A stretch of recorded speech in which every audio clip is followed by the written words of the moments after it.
Hello. For my project, I'll begin talking about the catch-up effect and absolute convergence.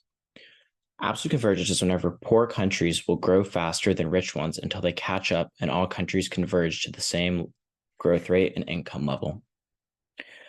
To put this in more simple terms, countries that start out more poor will grow much faster than countries who are already rich because they have less room to grow. I think a very good example of this is the United States compared to a third world country. For example, some countries in Africa do not have very much human capital, so they have plenty of room to grow.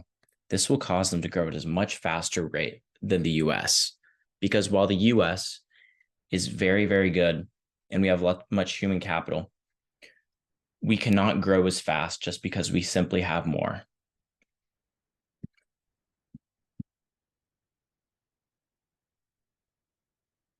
This is a great example of the convergence theory. World GDP per capita rates from 1990 to 2010.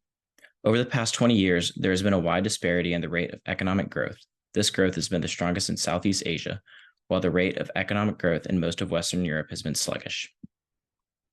As I said, right here, we can see that countries have been growing at a very slow percent right here because they've already been developed, such as the US, Canada, and Mexico.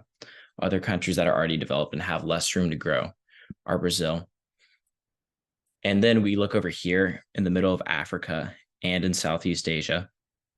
We have countries that are growing at a much higher rate because they have less capital to start off with, so they have more room to grow.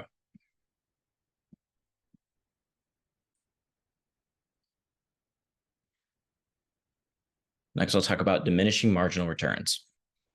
As physical capital increases, the resulting increases in GDP are getting smaller and smaller. Countries that start with very little physical capital will get higher return from adding a unit of capital than a country that starts at a higher initial level will.